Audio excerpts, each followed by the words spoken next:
property quickly and then in depth as well. Okay, so actually I'm going to take a little bit of a circuitous route through this because... And he's not kidding when he said circuitous, by the way. If I knew what that meant, I would... It just sounds really good when you say it. In front of most people. So, Rob and I were talking about this at lunch today. You know, we did our 30-minute prep session for our big talk tonight.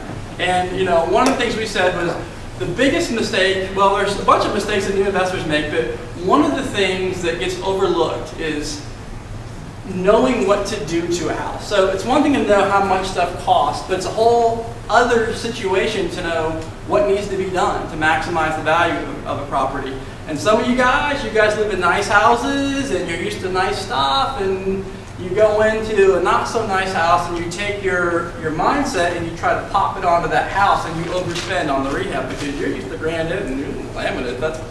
But you have to do an objective survey of what's around you and really know your neighborhood. That's why I try to advocate that people farm an area. And I like I've told my brother-in-law, work the area that you live in because you know those houses. I mean, you're that buyer, so you really understand that mindset. If you live in a $500,000 home and you go to $100,000 houses, you don't necessarily know how your buyer relates. So knowing what to do is really important. We started talking about opening up walls on galley kitchens, and I like that idea. That sounds wonderful to make a house have better flow, but what if it doesn't need it? You know, what if every house in the neighborhood is a ranch-style house with a galley kitchen and they're all selling just fine?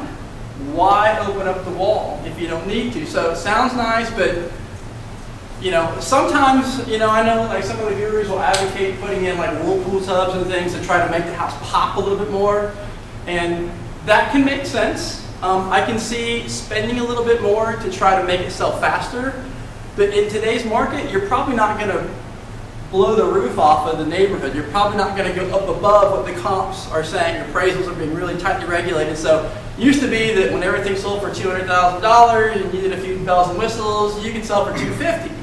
It's not like that anymore. So you have to be really judicious in how you decide what you're going to do. So knowing what to do is important. And then two, the next part of that is knowing how to make a comprehensive list of all the things that need to be done without missing things. And this is where people go wrong. So I don't want to get into the slideshow too much because it's very impersonal. But one of the things we ask in this thing is in the presentations that I do is what's more important, being comprehensive or being accurate, knowing how to identify everything or knowing how much everything costs. And so I'll skip to the punchline. It's if you go to a house and you make